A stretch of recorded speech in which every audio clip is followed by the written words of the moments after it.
करने की जरूरत नहीं है। तुम अपना कर्म करो, कर्म करते रहो, फल तो परमात्मा के हाथ में है, समय आने पर वो फल प्राप्त हो जाएगा। अब कर्म जैसा जो करेगा वैसा ही फल उसे मिलेगा। कर्मण्येवाधिकारस्ते मा फलेषु कदाचन। कर्म आप जैसा करेंगे वैसा ही फल आपको मिलेगा। कर्म अच्छा करना चाहिए। इन हाथों से सत्कर्म हो। क्या होना चाहिए? सत्कर्म। यही संकल्प, सत्संग से यही तो प्रेरणा मिलती है कि हमें करना क्या चाहिए, क्या नहीं करना चाहिए, क्या करना चाहिए। सत्कर्म करना चाहिए अपने हाथों से। महाराज श्री दशरथ ने इतने सत्कर्म किए, इतने सत्कर्म किए कि गोस्वामी जी कहते हैं, तीन काल त्रिभुवन जग माहि। तीन काल त्रिभुवन जग माहि।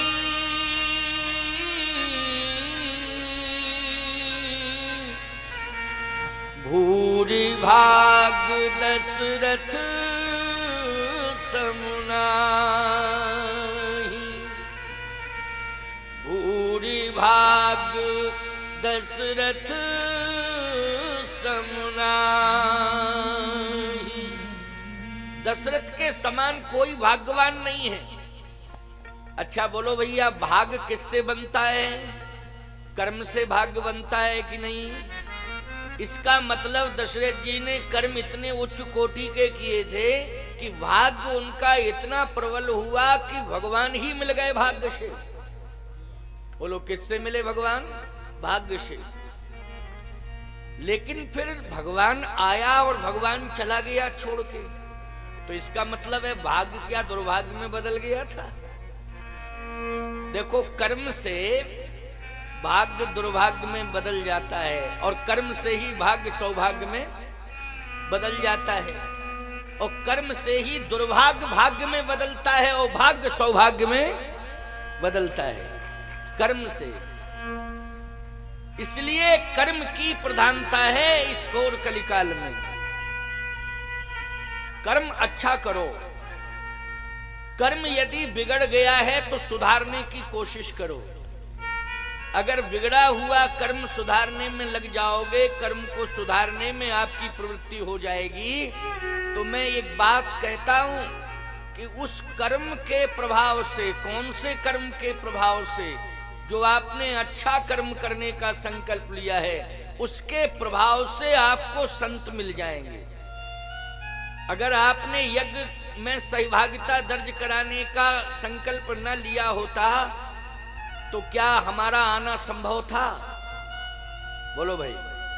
इसका मतलब है कि आपने यज्ञ में अपना सहयोग देने का संकल्प लिया, आप सहभागी बने, तो इस यज्ञ के प्रभाव से आज आप सभी क्षेत्रवासियों को संत का दर्शन हो गया और तमाम संतों का दर्शन क्रमशः सनई सनई धीरे धीरे इस यज्ञ के माध्यम से हो रहा है और होने जा रहा है।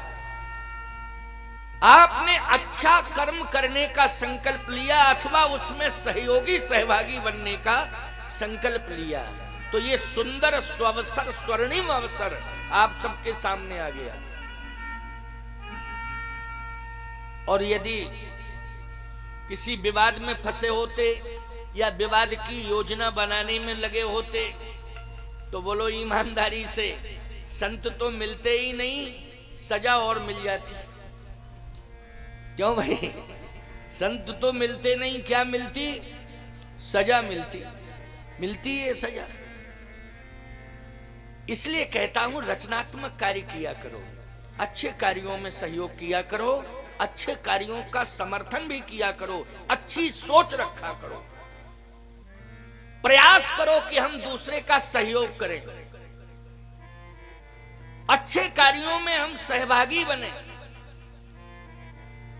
गलत कार्यों से हम दूर रहें, दूसरों को भी गलत कार्यों से दूर रहने के लिए प्रेरणा दें। माने ना माने कोई अलग बात है, लेकिन प्रयास तो करना चाहिए। बोलो करना चाहिए कि नहीं? प्रयास करना चाहिए। मानता है कोई, नहीं मानता है, ये अलग विषय है, लेकिन प्रयास करना चाहिए।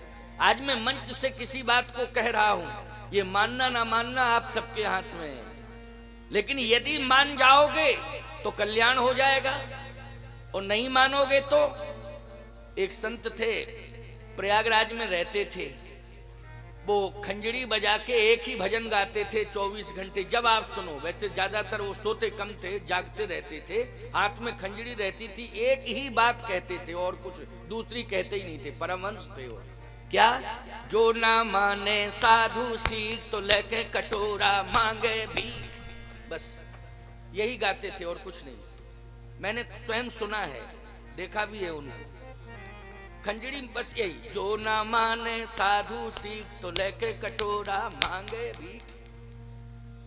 इससे प्रेरणा ले लोग। ये नहीं कहते थे कि हमारी बात मानो, जो ना माने साधु सीख। तो सीधी सी बात यह है कि संत अगर कह रहे हों तो जरूर मानना चाहिए। शास्त्र सम्मत चर्चा हो रही है, शास्त्र ने जो प्रेरणा दी है उस आधार पर चर्चा हो रही है, इसलिए हम सबका परम धर्म है कि हमें अवश्य ही मानना चाहिए। लेकिन प्रश्न यह है कि दशरथ जी महाराज का कौन सा कर्म बिगड़ गया था जो आज बैठ जाओ देवी, वहीं बैठ जाओ, जिसको जहां जगह मिले वहीं बैठे। आगे इसलिए नहीं आ सकते हो कि प्रतिबंधित जगह है, और यदि कोई वस्तु चढ़ाने का संकल्प लिया है तो वहीं पर रख दो, और या कोई व्यवस्थापक लग जाए तो यहां तक ले आए, वहां रस्सी बंधी हुई है, वहां आने की गुंजाइश ही नहीं। तो दशरथ जी महाराज को हम किस रूप में आज इस कथा के माध्यम से आप तक पहुंचाएं? भूरि भाग्य दशरथ सम नहीं। दशरथ जी का संकल्प भी पवित्र है। क्या है संकल्प? कि काल ही देव राम जुबराजू,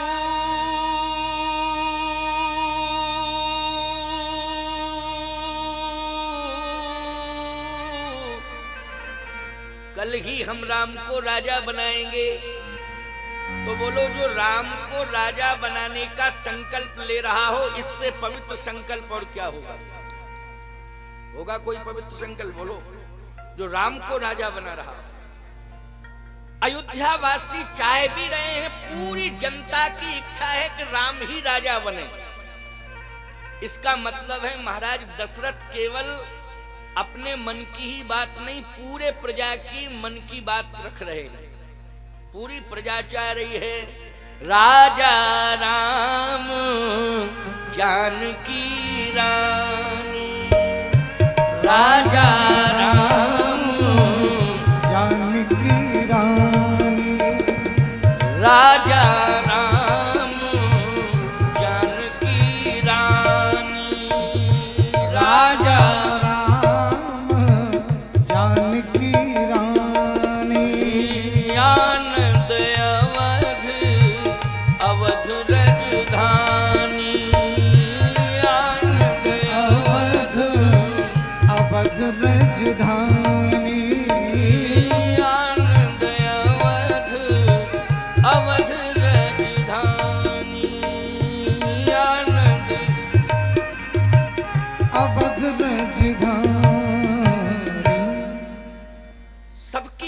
कि राम जी राजा बने और किशोरी जी महारानी बने। महाराज दशरथ भी चाह रहे हैं। इसका मतलब है कि संकल्प भी बहुत अच्छा है।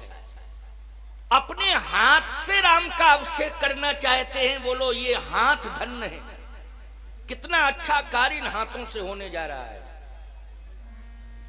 प्यारे। लेकिन राम जी की इच्छा नहीं है, तो इसमें दशरथ जी का क्या दोष है? बोलो भैया, जब राम जी की इच्छा नहीं है, दशरथ जी का इसमें दोष क्या है? दशरथ जी का कहीं दोष है ही नहीं। अब राम जी की इच्छा नहीं है कि मैं राजा बनूं, तो फिर महाराज श्री दशरथ को यह कलंक क्यों लगा? बोलो भाई, कलंक लगा कि नहीं लगा? कि पत्नी की बात माने और राम को वन भेज दिए और स्वयं चले गए दुनिया छोड़ के। पत्नी की बात माने, कैकेयी की बात ना माने होते तो आज ये परिणाम नहीं होता। मैं एक बात कह रहा हूं कि कैकेयी की बात अगर दशरथ जी ने मानी है तो कैकेयी ने किसकी बात मानी? सोचो जरा। कैकेयी की बात अगर महाराज श्री दशरथ माने तो कैकेयी जी ने किसकी बात मानी? इस पर विचार करना पड़ेगा, इस पर विचार करना पड़ेगा।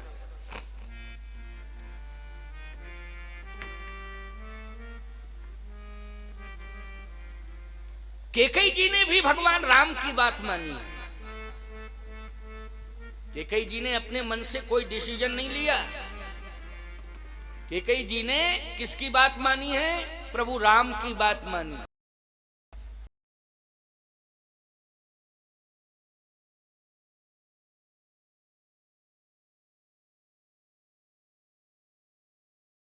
जब कोप भवन में प्रवेश करते हैं,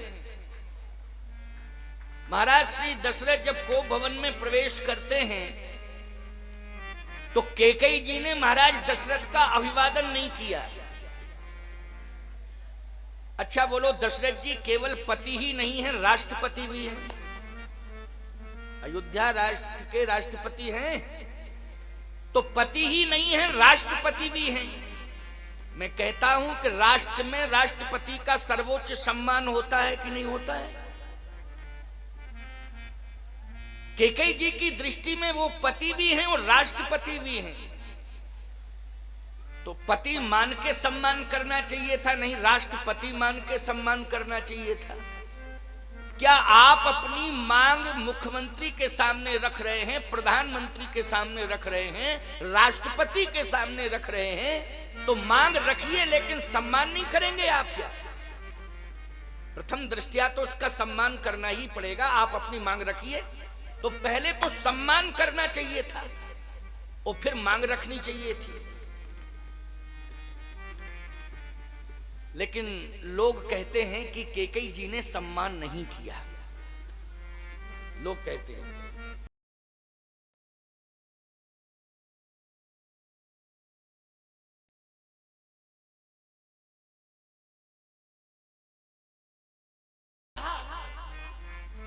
तो उसमें स्पष्ट रूप से लिखा हुआ है कि कैकेयी जी हाथ जोड़ के प्रार्थना कर रही हैं। क्यों भाई? हाथ जोड़ के प्रार्थना कर रही है, तो इससे सिद्ध होता है कि हाथ जोड़ के अगर कोई प्रार्थना कर रहा है, मांग अपनी कर रहा है, तो इसका मतलब है कि वो सम्मान कर रहा है कि नहीं? प्रमाण है सुनहु प्राण प्रिय, सुनहु प्राण प्रिय भावत जी का,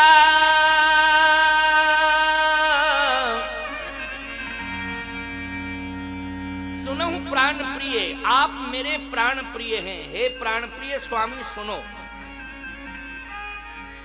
हाँ सुनाओ सुनाओ, क्या बात है? देन कहे मुए दोई वरदाना, आपने 2 वरदान देने के लिए कहा था। महाराज दशरथ ने कहा, कब कहा था? कहे देवासुर संग्राम। हाँ हाँ हाँ हाँ, याद आ गया याद आ गया, हाँ कहा था। अब याद आया, याद दिलाना पड़ता ना, बहुत पुरानी बात है। नई बात होती है तो याद रहती है, लेकिन पुरानी बात जब ज्यादा हो जाती है तो याद नहीं रहती है। आपने देवासुर संग्राम में वचन दिया था। हाँ हाँ याद आ रहा, वचन दिया था, और 2 वरदान देने का वचन आपने दिया था। लेकिन मैंने मांगा था क्या उस समय? कहे उस समय तो नहीं मांगा, लेकिन आपने देने का आश्वासन दिया था। हाँ दिया था। तो मैंने यही तो कहा था कि समय आएगा तब मैं मांगूंगी। एक बात आपको बताएं, यज्ञ में जो भी सहयोग मांगा गया हो या आपने दिया हो, अच्छा जब समय आया है तभी मांगा होगा, तभी आपने दिया होगा, जब समय आया, समय के पहले तो किसी ने कुछ नहीं कहा होगा, कहा होगा क्या? नहीं कहा। समय आने पर इसका मतलब ये है कि ये जो यज्ञ भी हो रहा है उसमें आप दान दे रहे हैं, वो अपनी इच्छा से नहीं, समय आ गया है भगवान की इच्छा से आप दे रहे हैं, क्योंकि देने वाला समय आ गया है। और जब देने वाला समय आता है तो भगवान की इच्छा मानी जाती है। राम कीन चाहे सोई होई, करे अन्यथा अस नहीं कोई। राम कीन चाहे सोई होई, राम जी की इच्छा। इसका मतलब है कि ये जो भी हो रहा है राम जी की इच्छा से हो रहा है। तो उस समय देवासुर संग्राम हुआ है, वो भी राम जी की इच्छा से हुआ, प्रभु की इच्छा से हुआ कि नहीं? अच्छा बोलो, हुआ था? धृतराष्ट्र की इच्छा से हुआ कि दुर्योधन की इच्छा से हुआ कि दुशासन की इच्छा से हुआ कि युधिष्ठिर जी की इच्छा से हुआ कि अर्जुन की इच्छा से हुआ? बोलो, भगवान कृष्ण की इच्छा से हुआ। बोलो, हुआ कि नहीं हुआ? यहां तक कि भगवान संधि प्रस्ताव लेकर के स्वयं गए थे। बोलो, गए थे कि नहीं?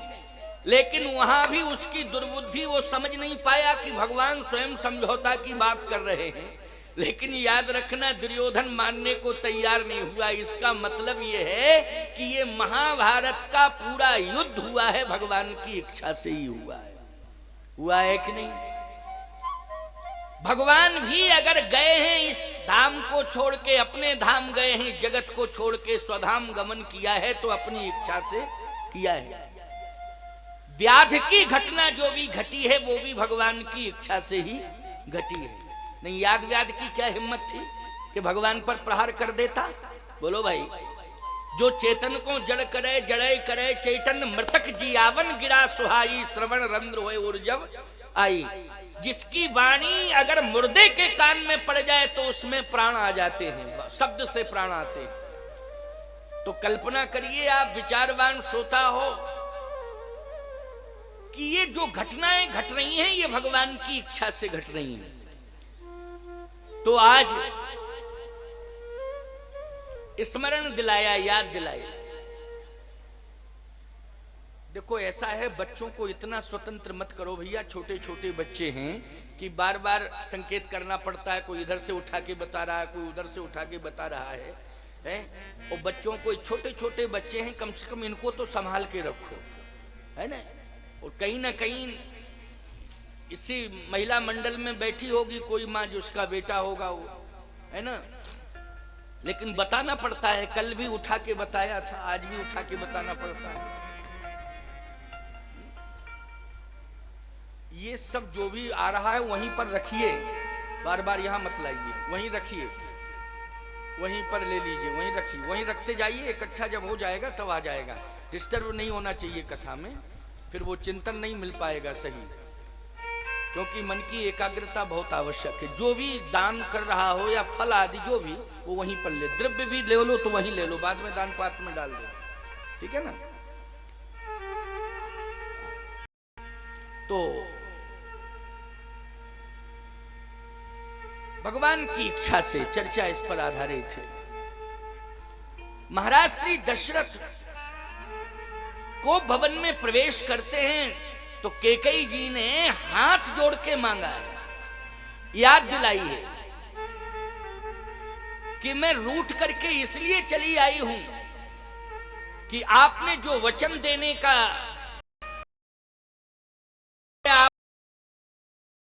आश्वासन, लेकिन आज तक वो पूरा ही नहीं हुआ।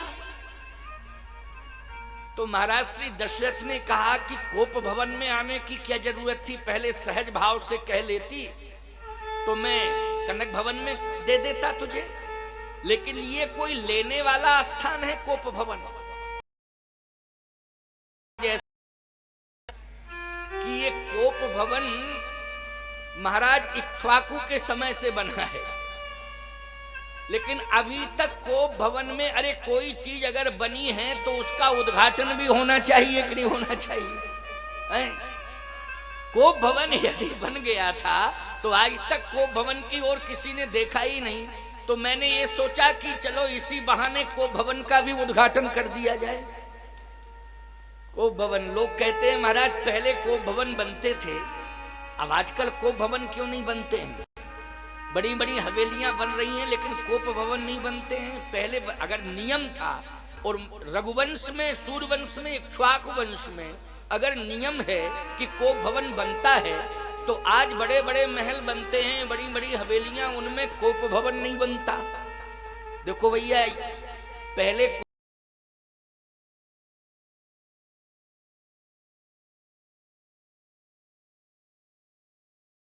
मकान ही पूरा कोप भवन बन गया, तो अलग से कोप भवन बनाने की क्या जरूरत है? इसलिए मैं कहता हूं कि भवन को कनक भवन बनाओ, कोप भवन मत बनाओ। ऐसा व्यवहार होना चाहिए, ऐसी वाणी मधुर होनी चाहिए, ऐसा सुंदर रहन सहन होना चाहिए कि आपका भवन ही कनक भवन बन जाए। प्यारे, कनक भवन में सदा सीताराम जी का निवास रहता है, इसलिए अपने भवन को कनक भवन बनाओ। कैकेयी जी ने कहा कि ये अलग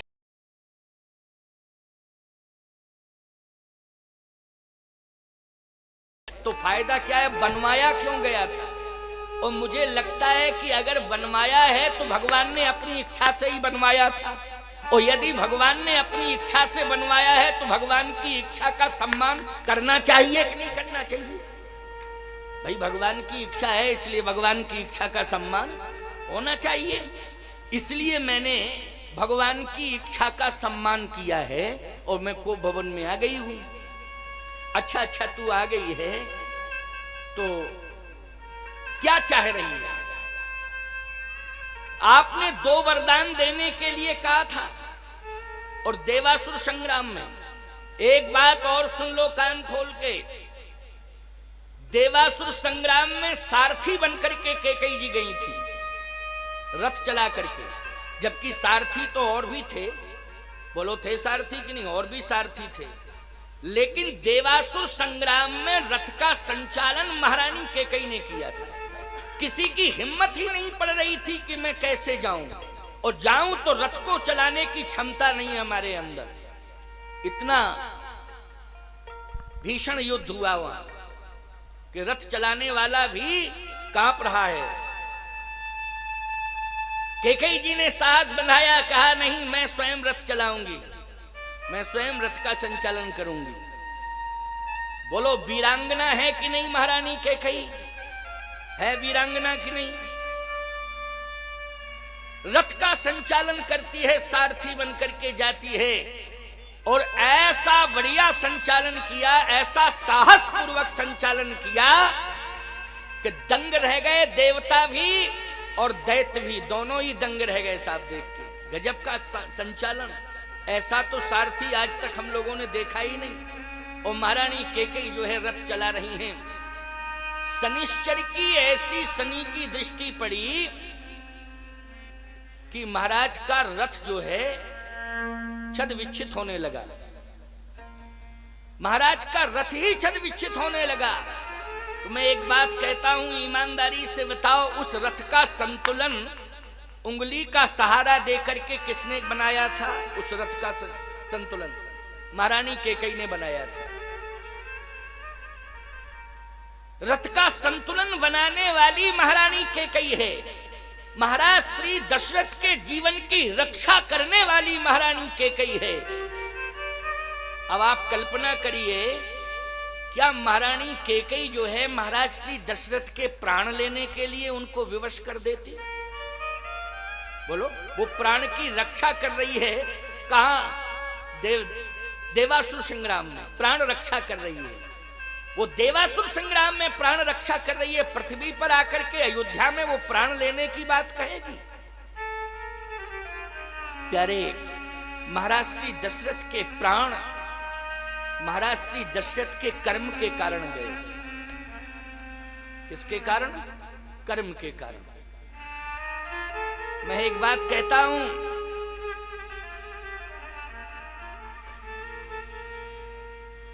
पांडवों के प्राणों की रक्षा किसने की? भगवान ने की।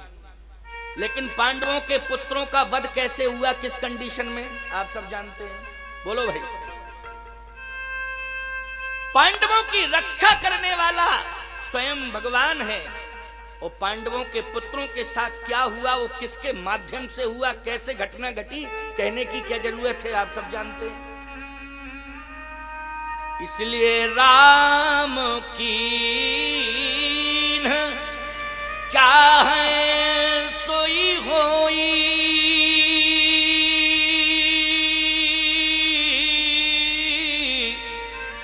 और करे अन्यथा नहीं कोई। राम जी जब जैसा चाहेंगे, परमात्मा जब जैसा चाहेगा वैसा ही होगा। शास्त्री जी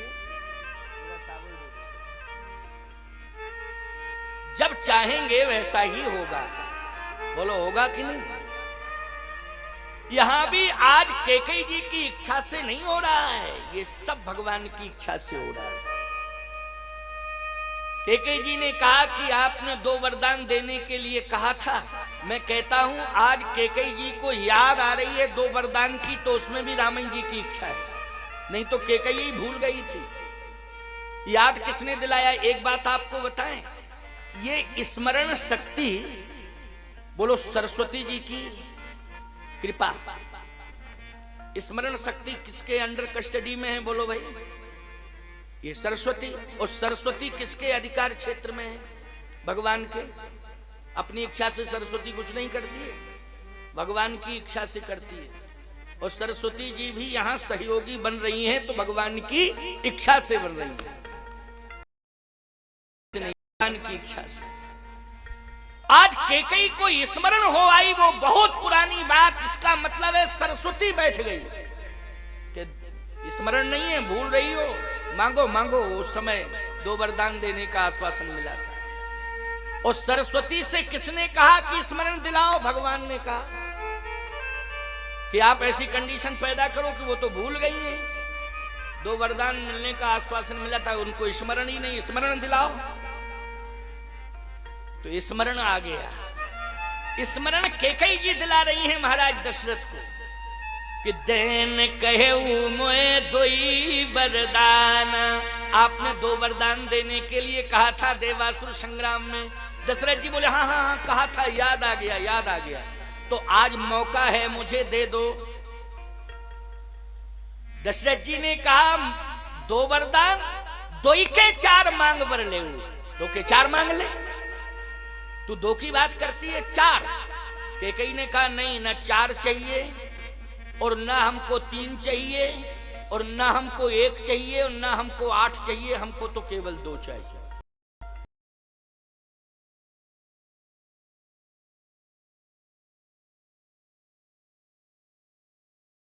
तो मित्र कर लो अलग बात है, लेकिन पत्नी से तो कभी नहीं करना चाहिए फालतू की बात। ये बोलो फालतू की बात है कि नहीं। वो कह रही है 2 वरदान, कह 4 मांग लो।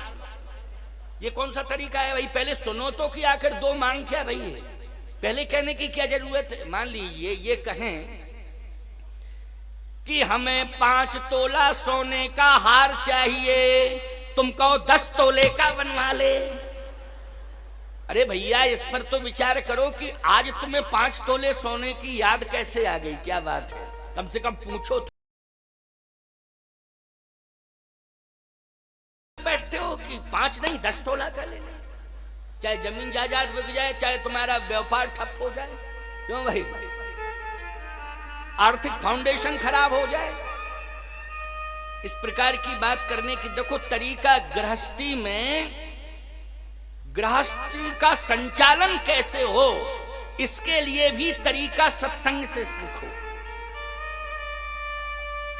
ये गृहस्थी का भी संचालन सुचारू रूप से कैसे हो सकता है, इन के इन प्रकारेण संतुलन कैसे बन सकता है, ये भी सत्संग प्रेरणा देता है। इसलिए ध्यान से हर बात को सुनना चाहिए, मन लगा के हर बात को सुनना चाहिए। तो आज महाराज श्री दशरथ ने कहा 2 के 4, कैकेयी ने कहा नहीं 2 ही, 4 नहीं। अच्छा तत्काल देने को तैयार भी हो गए। महाराज दशरथ थोड़ा टाल देते, कह देते ठीक है समय आया, आज तूने बात अपनी रखी है, अब मैं एक काम कर लूं, फिर इस कार्य के बाद तुझे मैं जो तू मांगेगी सो दे दूंगा, लेकिन अभी ये कार्य हो जाने दो, अभी नहीं। जैसे पत्नी ने कहा कि बनारस की साड़ी चाहिए, तो ये